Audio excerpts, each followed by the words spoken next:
আসসালামু আলাইকুম বন্ধুরা, সবাই কেমন আছেন? আশা করি সকলে অনেক ভালো আছেন। আমাদের নতুন আরেকটি গুরুত্বপূর্ণ ভিডিওতে আপনাদের সবাইকে স্বাগতম। আর আজকে আপনারা অনেকে জানতে চেয়েছেন যে পানি সেচ দিলে ভুট্টা গাছ কেন হলুদ হয়ে যায় সে বিষয়ে।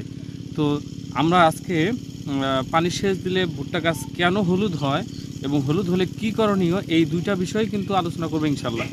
তো তার আগে আমার একটি রিকোয়েস্ট হচ্ছে, আপনারা যদি আমার চ্যানেলে নতুন হয়ে থাকেন তাহলে আমার চ্যানেলটিকে সাবস্ক্রাইব করে দিবেন এবং পাশে থাকা বেল আইকনটি প্রেস করে দিবেন, যাতে নিত্য নতুন ভিডিও আপলোড করার সাথে সাথে সেইখান থেকে আপনারা দেখে উপকৃত হতে পারেন। তো বন্ধুরা, বেশ কয়েকটা কারণেই কিন্তু ভুট্টা গাছের পাতা হলুদ হতে পারে পানি দেওয়ার পরে। তার মূলত একটা কারণ হচ্ছে যে প্রথমে আমরা যখন খাওনা জমি থাকে সেখানে কিন্তু আমরা গোবর, মানে গরু এবং ছাগলের যে গোবরটা আছে এটা না শুকিয়েই কিন্তু আমরা ক্ষেতের মধ্যে ছিটিয়ে দিই, এবং এটা আবার না শুকাইতেই আমরা কিন্তু সেখানে চাষ দিয়ে দিই। চাষ দেওয়ার কারণে ওই গোবরগুলা মাটির নিচে পড়ে যায়, সেখানে অ্যামোনিয়াম গ্যাস এবং মিথাইল গ্যাস ওইখান থেকে উৎপন্ন হয়ে যখন ভুট্টা গাছটা উঠে তখনই কিন্তু পাতাগুলা হলুদ হয়ে যায়। তাই যারা এরকম গোবর দেন তারা শুকনা গোবর অবশ্যই খেতে দিবেন, তাহলে কিন্তু আর পাতা আপনার হলুদ হবে না। তারপরে আর একটা কারণ আছে, সেটা হচ্ছে যে আমাদের ক্ষেতে মাটি ভিজা আছে, রস আছে, তারপরেও যদি আমরা আবার পানি দেই তাহলে কিন্তু ওই পানি দেওয়ার কারণে ওই ভুট্টা ক্ষেতের যে ভুট্টা গাছ হলুদ হওয়া তা না, ভুট্টা গাছ সহ কিন্তু মারা যাবে। এই জন্য ভুট্টা ক্ষেতে যদি আপনার রস থাকে তাহলে কিন্তু অবশ্যই আপনারা সেই ক্ষেতে আর পানি দিবেন না। তারপরে আরেকটা সিস্টেম আছে যে আপনার ক্ষেতের এক সাইডে দেখা যায় যে উঁচা, আরেক সাইডে নিচা। এই যে আমরা যে প্লট করে নিয়েছি, দেখেন এই যে লাইনটা, এই যে লাইন, এই প্লটটা করে নিয়েছি। এইটা প্লট করে নেওয়ার কারণ হচ্ছে যে আপনার যেই সাইডে নিচা ওই সাইডে সব পানি যাবে না, এবং যেই সাইডে উঁচা সেই সাইডেও আপনার সঠিকভাবে পানি পৌঁছাবে। এই কারণে আপনাদের জমিগুলো মাঝে মাঝে প্লট করে নেবেন, নিয়ে যদি আপনারা পানি দেন তাহলে কিন্তু আপনার ভুট্টা গাছ হলুদ হবে না।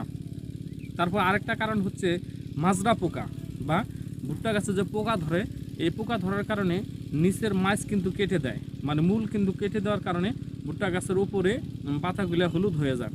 আপনারা যদি দেখেন যে পোকার আক্রমণ হয়েছে, এই পোকার আক্রমণটাকে দমন করবেন। 100% হবে না, কিন্তু অনেকটাই হবে, 80 থেকে 90%। এই পোকার আক্রমণটা যদি আপনারা বন্ধ করতে পারেন তাহলে কিন্তু আপনার ভুট্টা গাছের পাতা আর হলুদ হবে না।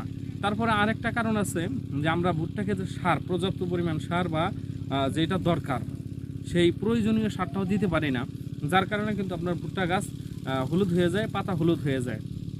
আপনারা যদি সারের সঠিক ব্যবহার জেনে সার দিয়ে দেন তাহলে কিন্তু আপনার আর ভুট্টার পাতা হলুদ হবে না। তারপরে আরেকটা কারণ বলতে অনেক কয়েকটা কারণ, তার মধ্যে আরেকটা গুরুত্বপূর্ণ কারণ হচ্ছে যে আপনার পটাশ সার যদি না দেন, পটাশ সার না দিলে মানে এমওপি যেটা, এই যে গাছের পাতার এই সাইড দিয়ে পোড়া পোড়া ভাব হয় এবং এই পাতাগুলো মরে যায়। এই যেমন এই যে পাতাটা এরকম কিন্তু মরে যাবে। এমওপি সার বা পটাশ সার যেটা, এটা যদি সঠিকভাবে বিঘা প্রতি কতটুকু দিতে হয় এই বিষয়ে আমরা কয়েকটা ভিডিও করেছি। ওই ভিডিও অনুযায়ী যদি আপনারা সার দেন তাহলে এই পাতাগুলো কিন্তু আর মরবে না এবং পাতা হলুদ হবে না। তারপরে ইউরিয়া সার কিন্তু নাইট্রোজেনের পরিমাণ বেশি থাকায় গাছ কিন্তু কালো করে। অনেক সময় ইউরিয়া সারের ঘাটতির কারণেও আপনার এই পাতাগুলো কিন্তু হলুদ হয়ে যেতে পারে। তাই আমরা ইউরিয়া সার যেটুকু পরিমাণে বিঘা প্রতি 33 শতকে 20 কেজি দিতে বলি, এই 20 কেজি আপনারা দিবেন, তাহলে কিন্তু আপনার ভুট্টা গাছের পাতা আর হলুদ হবে না। তাহলে আবার আরেকটা বিষয় হচ্ছে যে ম্যাগনেসিয়াম না দেওয়ার কারণে এই পাতা কিন্তু সবুজ থাকবে না এবং পাতার ক্লোরোফিল ঠিক থাকবে না। না থাকলে সে কিন্তু রোদ থেকে আপনার খাদ্য তৈরি করতে পারবে না। যখন খাদ্য তৈরি করতে না পারবে তখন কিন্তু গাছটা আস্তে আস্তে হলুদ হয়ে যাবে। এজন্য আমি বলবো যে আপনারা ম্যাগনেসিয়াম যখন চাষ করবেন তখন দিবেন, এবং দ্বিতীয় চাষেও কিন্তু আপনারা ম্যাগনেসিয়াম দিবেন। তো বন্ধুরা, আমরাও কিন্তু যে প্রথমে চাষ করেছি তখন কিন্তু ম্যাগনেসিয়াম দিয়েছি, যারা নিয়মিত ভিডিও দেখেন তারা কিন্তু দেখেছেন।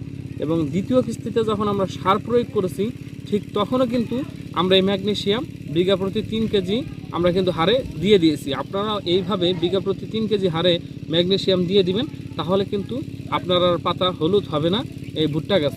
তাহলে এই কয়েকটা কারণ যদি আপনাদের কারো কমন পড়ে থাকে তাহলে আপনারা এই কয়েকটার মধ্যে থেকে যে কোনো একটা ব্যবস্থা গ্রহণ করলেই আপনার ভুট্টা গাছ আর পাতা হলুদ হবে না।